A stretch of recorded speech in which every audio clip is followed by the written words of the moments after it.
Bonjour, alors la semaine dernière je vous présentais des magazines Model Graphics. Aujourd'hui j'aimerais vous présenter des magazines B-Club. Je ne sais honnêtement pas si B-Club existe encore, j'en doute même fort. Mais dans mes jeunes années, c'était le magazine avec Ovid Japan à avoir. Il parlait pas toujours de sujets qui m'intéressaient, mais quand il en parlait, il tapait fort. Et donc j'ai remis la main sur deux B-Club qui datent de 91 et de 92, qui parlent tous les deux de Macross et surtout de Macross 2. Macross 2, c'est une série d'OEV de Macross qui était supposée faire suite à la série originale. Ce fut une énorme déception. Déjà, pas de Kawamori sur cette suite, pas de Kawamori pour le mecha design. Quelques personnes qui ont travaillé dessus, dont le chara designer original Haruhiko Mikimoto. Pour le mecha design, en fait, on avait celui qui se chargeait de l'essentiel des destroïdes et des mechas, Zentradi, donc normalement ça aurait pu être bon et c'était bon. De belles musiques, de belles chansons, quelque chose qui aurait dû aller. Mais ce qui a pêché étrangement dans ce projet, ça a été le scénario. Et pour moi, ça reste avec Macross 7 très certainement le Macross le plus naze qui soit, à un tel point que d'ailleurs Macross 2 ne fait toujours pas partie en fait de la chronologie officielle de Macross. Ça a été renié par monsieur Kawamori. Et donc ça ne fait pas partie en fait de l'histoire de Macross que l'on peut découvrir dans Macross Frontier ou encore dans Macross Plus. Quoi qu'il en soit, donc à l'époque, donc début des années 90, Macross 2 sortait et il y avait deux nouvelles Valkyries. C'était aussi le prétexte pour Bandai pour faire des rééditions des vieilles maquettes Imai et Harry. Donc c'était cool pour nous, entre guillemets. Il y avait aussi de nouveaux jouets, donc cool pour nous aussi. Il y avait au moins une maquette de la Valkyrie 2. Moi j'avais hâte quand même de voir ce que ça donnait et ça va être le cas avec ce numéro-ci qui est très très très important. Donc ce que je vous propose, c'est qu'on voit plus précisément ce que ça donne dans ces numéros.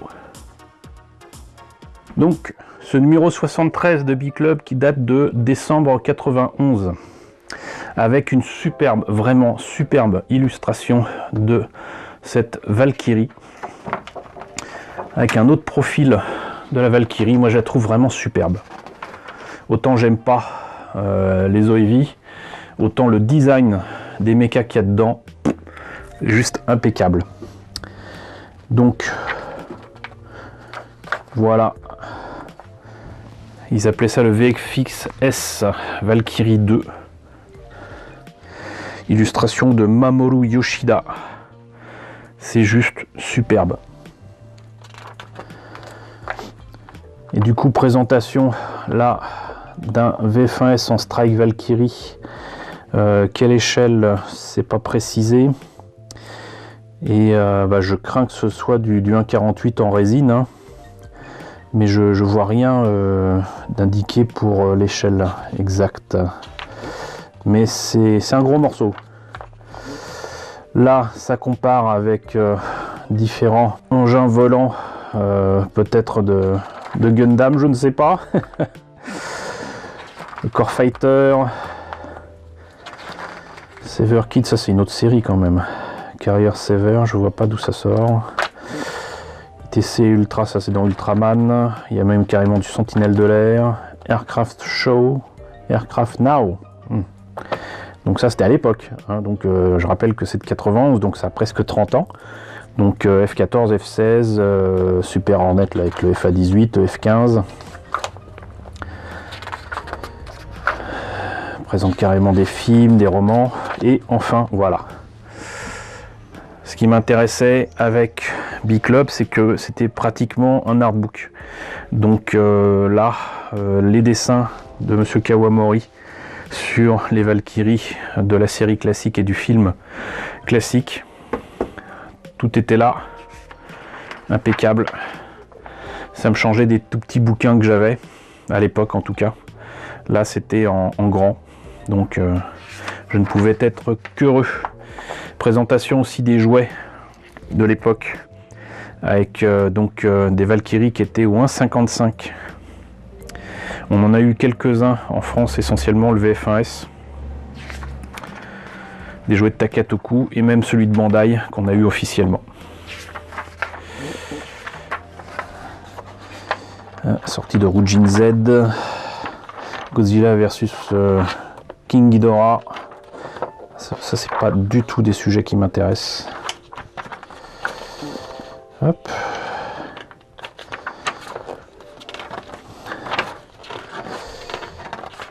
Et je crains que ce ne soit tout après ces présentations de trucs qui allaient sortir chez B-Club notamment, puisque B-Club c'est le magazine de B-Club. Voilà, l'armement dans Gundam. De quoi travailler apparemment justement un garage kit ou un 220 nettoyé, gravé, resculpté, bouché. Un article étonnamment en noir et blanc de Gundam F91. Et ça parlait quand même assez souvent aussi de Tokusatsu, hein, vous l'aurez compris. Là, justement, encore une fois, quelques dessins que je ne pense pas avoir vus ailleurs de Rujin Z.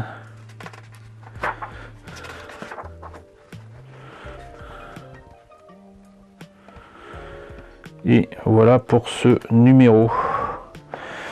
Donc on va pouvoir passer au suivant. Alors là, le numéro 79 de juin 92. Donc là, on est quelques mois plus tard. Sujet autour de Macross 2, Lovers Again, Gundam 0083, le Javcon 92. Voilà, encore une fois, une superbe illustration. Encore une fois, de très beaux dessins ici de Shingo Takeba. Et la présentation, enfin, du modèle transformable de Bandai qui, en plus, là, est présenté avec sa version sans armure, puisque la version de Bandai, que je pense pas vous avoir présenté d'ailleurs, je pense que c'est parce qu'en fait j'ai un modèle monté, mais j'ai pas encore remis la main sur le modèle sous boîte. Mais là il a pas son armure, et mine de rien ça demandait justement quelques pièces différentes pour pouvoir faire cette version là. Là, le VF2JA, je ne pense pas vous la représenter, mais j'ai ce garage kit grâce à un ami. Et si j'avais pu avoir aussi la version Fighter, ça aurait été génial, mais voilà, je suis là, c'est déjà pas mal. Très beau VF2JA. Là, les dessins que j'avais trouvé ensuite dans de nombreux autres documents, parce que des documents autour de Macross 2, il y en a eu, hein, qui expliquent la transformation. Présentation du coup avec les designs classiques de Shoji Kawamori, là en plus en couleur, là aussi ça ne pouvait que me ravir.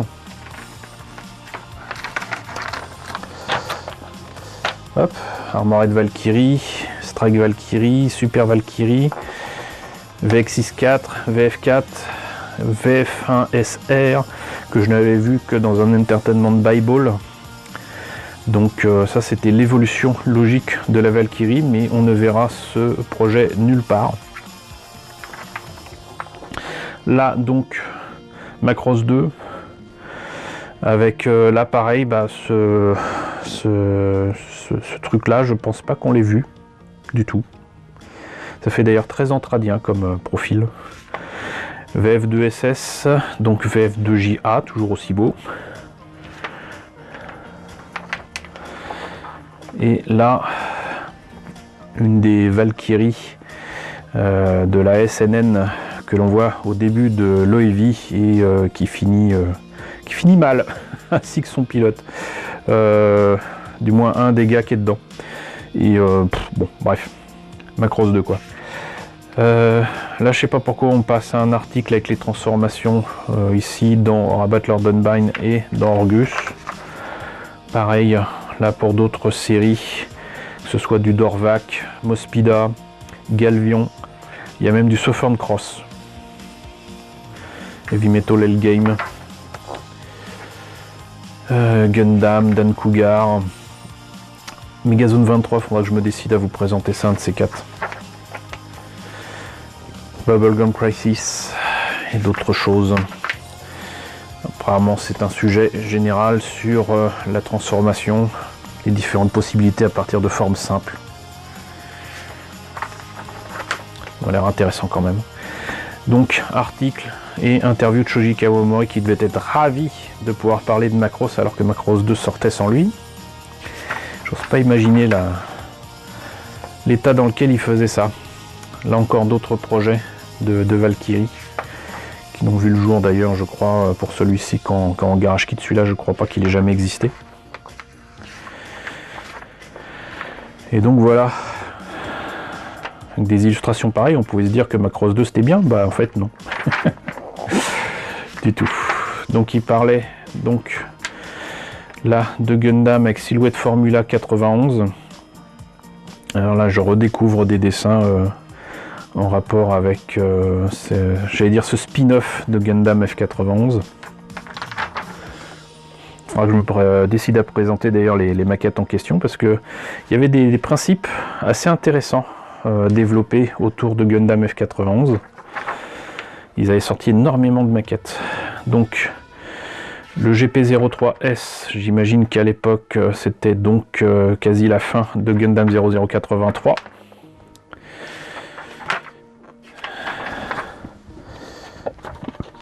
Du Tokusatsu, le château de Cagliostro qui me faisait rêver, des Garage Kit en veux-tu en voilà,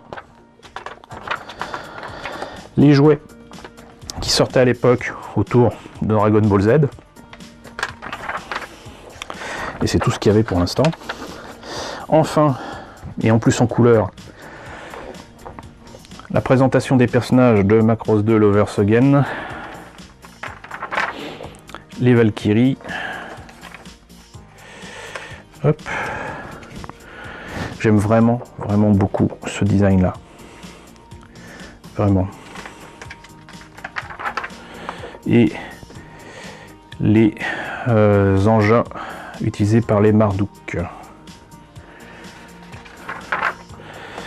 Et là, pratiquement encore une fois, un artbook avec les petits dessins en noir et blanc, avec les détails et tout, impeccable. Voilà, c'était le genre de magazine qu'il fallait absolument avoir. Vous voyez que bon, c'est pas la totalité du magazine qui est comme ça, c'est pas un artbook après tout, mais il y avait quand même pas mal de pages qui pouvaient intéresser sur un sujet. Et quand ils en parlaient, ils faisaient pas semblant quoi. Voilà.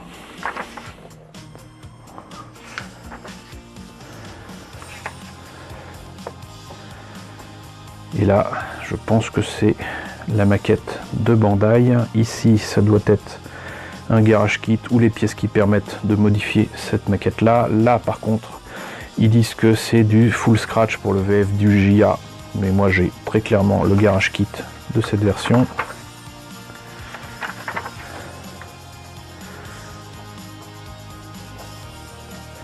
Et voilà. D'ailleurs, je vous parlais des Entertainment Bible.